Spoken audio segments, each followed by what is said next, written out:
Assalamualaikum warahmatullahi wabarakatuh. Selamat pagi dan salam sejahtera untuk kita semua. Yang terhormat Dewan Juri, yang saya hormati, guru pendamping, serta teman-teman yang saya banggakan. Pertama-tama marilah kita panjatkan puja dan puji syukur atas kehadirat Allah Subhanahu wa Ta'ala yang telah memberikan kita nikmat serta hidayahnya sehingga kita dapat berkumpul dalam lomba pidato siswa sederajat se-Kabupaten Dompu. Sholawat serta salam tak lupa kita curahkan kepada junjungan kita, Nabi besar Nabi Muhammad SAW, yang selalu kita nanti-nantikan syafaatnya yaumul qiyamah nanti. Amin, amin ya robbal alamin.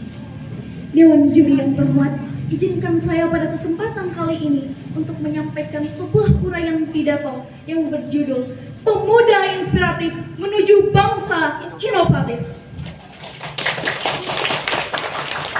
Masa muda adalah masa yang penuh dengan warna, penuh dengan harapan yang kuat. Pemuda laksana bara api yang berkobar. Pemuda juga melambangkan semangat yang tak pernah redup, kekuatan yang tidak pernah luntur, bahkan semangat yang tidak pernah hancur. Oleh karena inilah Presiden Soekarno pernah mengatakan, berikan aku 10 pemuda, akan aku guncangkan dunia. Sehingga jelas, sehingga wajar, pemuda Indonesia dianggap sebagai tongkat estafet maju mundurnya suatu bangsa. Teman-temanku yang berbahagia, berbicara tentang masa depan. Ketika kita ingin mengetahui sebuah masa depan dari suatu bangsa, maka kita bisa melihat dari pemudanya hari ini. Tentu banyak sekali pemuda Indonesia yang menorehkan prestasinya. Tapi di sisi lain, masih banyak pemuda yang melanggar hukum, yang melanggar norma yang ada di Indonesia, sehingga mereka melakukan hal-hal negatif, mereka melanggar peraturan yang ada di Indonesia, seperti penyalahgunaan narkoba, melakukan seks bebas, bahkan pertawuran. Terdapat sebuah jarak kondisi pada saat ini, yaitu kondisi ideal dan kondisi realita, sehingga membutuhkan sebuah atau adanya sebuah perubahan. Teman-temanku yang berbahagia, masalah bangsa seiring silih berganti. Korupsi, kesenjangan sosial, bahkan kriminalitas. Sebagai seorang anak bangsa, menerima dengan keadaan pasrah tanpa adanya sebuah keberanian, semuanya mustahil.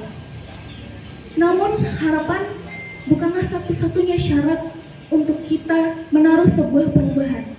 Akan tetapi, harapan dan optimisme bisa terwujud karena adanya sebuah keberanian. Karena bangsa Indonesia berdiri di atas tiang harapan yang merdeka, bersatu, berdaulat, adil dan makmur. Terlepas dari masalah bangsa yang kita hadapi sekarang, semuanya adalah panggilan keras dan panggilan jiwa untuk para generasi Indonesia sekarang. Semuanya adalah kita sebagai pemuda. Kita sebagai pemuda adalah pemimpin bangsa yang akan datang. Pemimpin yang akan menentukan arah bangsa ini akan kemana. Bangsa yang akan seperti apa ke depannya. Untuk itu, pertumbuhan kualitas saja tidak cukup, melainkan membutuhkan pertumbuhan kualitas, sehingga menciptakan generasi inovatif dan terwujudlah bangsa yang inovatif. Dewan juri, para guru yang saya hormati, serta teman-teman yang saya banggakan, mari kita sejenak lihat kembali di era 1990-an, di mana di sana telah dirintis sejak lama, melalui berbagai organisasi. Para pemuda Indonesia mengambil alih, mengambil peran, sehingga mereka dianggap sebagai pelopor pembangunan bangsa. Mereka dianggap sebagai pemersatu bangsa melalui Sumpah Pemuda Indonesia. Kita sebagai anak bangsa, mereka pada saat itu mengalami krisis pada demokrasi. Namun, para pemuda Indonesia mengambil peran semangatnya perjuangan, sehingga terlahirlah bangsa Indonesia yang reformasi. Hadirin teman-temanku yang berbahagia, jiwa dan semangat itulah yang kita perlu pertahankan untuk bangsa Indonesia. Jiwa dan semangat itulah yang perlu kita berikan dan perlu kita pertahankan kepada generasi inspiratif. Hadirin yang berbahagia, banyak sekali pemuda zaman now berpikir bahwa kalau saya ngelakuin kesalahan atau keburukan, itu bukanlah untuk merugikan orang lain, gak apa-apa dong. Padahal itu adalah unit terkecil dari sebuah individu. Ketika kita melakukan keburukan, jangan berpikir bahwa itu imbal baliknya kepada kita sendiri. Banyak elemen di atasnya yang merasa dirugikan. Tidak lain keluarga kita sendiri, masyarakat, bahkan negara kita. Untuk itu, kita sebagai generasi muda harus melakukan hal-hal yang positif. Hal-hal kebaikan yang kita sumbangkan untuk negara kita, itu adalah sebuah sumbangsi untuk negara kita sendiri, negara kita tercinta. Kalau bukan kita, siapa lagi?